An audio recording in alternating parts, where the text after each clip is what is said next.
जब भी हम बाबर का नाम सुनते हैं तो ज्यादातर लोग उसे सिर्फ एक विदेशी आक्रमणकारी मान लेते हैं। स्कूल की किताबों में भी अक्सर यही बताया जाता है कि बाबर बाहर से आया, लड़ा और भारत में मुगल साम्राज्य की नींव रख दी। लेकिन असली सवाल ये है कि बाबर भारत आया ही क्यों? क्या भारत उसका सपना था?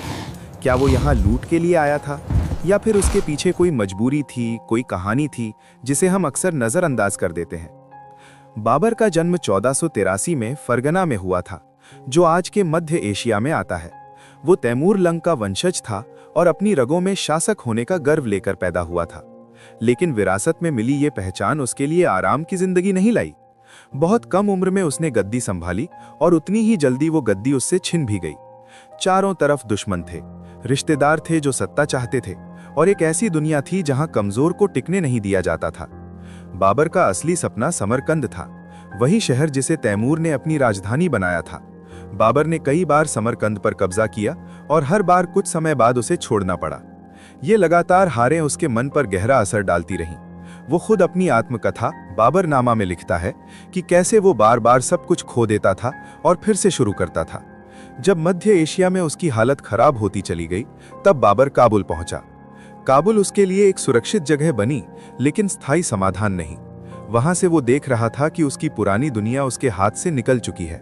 पीछे लौटने का रास्ता बंद हो चुका था। अब उसके सामने सिर्फ एक ही विकल्प था, आगे बढ़ना।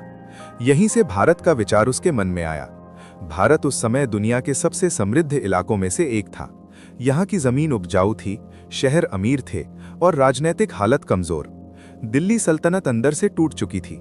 इब्राहिम लोदी एक सख्त शासक था, लेकिन उसके अपने ही सरदार उससे नाराज थे। यही अंदरूनी फूट बाबर के लिए सबसे बड़ा मौका बनी। कुछ भारतीय सरदारों और अफगान नेताओं ने खुद बाबर को भारत आने का न्योता दिया।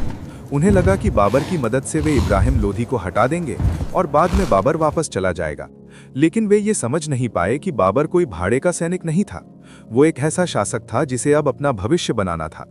भारत बाबर के लिए सिर्फ लूट की जगह नहीं थी, बल्कि एक नई शुरुआत थी। मध्य एशिया में वो सब कुछ खो चुका था। भारत उसके लिए एक ऐसा मैदान था जहां वो दोबारा अपनी पहचान बना सकता था।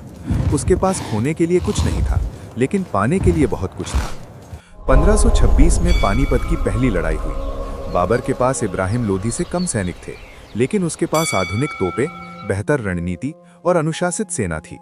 ये लड़ाई सिर्फ दो सेनाओं के बीच नहीं थी, बल्कि पुराने और नए युद्ध तरीकों के बीच थी। बाबर की जीत ने यह साफ कर दिया कि भारत में सत्ता का संतुलन बदल चुका है। लेकिन बाबर भारत आकर खुश नहीं था, ये बात बहुत कम लोग जानते हैं। बाबरनामा में वो भारत की गर्मी, यहाँ के लोगों की आदतों और खाने तक की आलोचना करता है। उसे भारत की प्रकृति उतनी पसंद नहीं आई जितनी काबुल या समरकंद की। फिर भी वो यहाँ रुका, क्योंकि अब उसके पास लौटने के लिए कोई साम्राज्य नहीं था। भारत आना बाबर की मजबूरी भी थी और उसकी महत्वाकांक्षा भी। अगर वो भारत नहीं आता तो शायद इतिहास में उसका नाम सिर्फ एक असफल मध्य एशियाई शासक के रूप में रह जाता। लेकिन भारत आकर उसने अपने लिए एक नई कहानी लिखी। राणा सांगा जैसे शक्तिशाली शासकों से लड़ाई ने बाबर को यह एहसास कराया कि भारत जीतना आसान नहीं है। खानवा की लड़ाई ने उसे झकझोर दिया। ये जीत उसे मानसिक और शारीरिक रूप से थका गई, लेकिन अब पीछे हटना नामुमकिन था। बाबर जानता था कि उसका साम्राज्य अभी कच्चा है। उसने प्रशासन को मजबूत करने की कोशिश की, बाग बनवाए और अपने बेटे हुमायूं को शासन की जिम्मेदारी सौंपी। उसका शासन ज्यादा लंबा नहीं चला, लेकिन उसकी नींव इतनी मजबूत थी कि आने वाली पीढ़ियां उस पर एक विशाल साम्राज्य खड़ा कर सकीं। बाबर भारत इसलिए नहीं आया था क्योंकि उसे भारत से प्रेम था। वो इसलिए आया था क्योंकि हालात उसे यहां तक ले आए थे। हार, महत्वाकांक्षा, अवसर और मजबूरी, इन सब ने मिलकर बाबर को भारत की धरती पर ला खड़ा किया। और शायद यही इतिहास की सबसे बड़ी सच्चाई है। इतिहास हमेशा योजनाओं से नहीं बनता। कभी कभी हार ही किसी नए साम्राज्य की शुरुआत बन जाती है।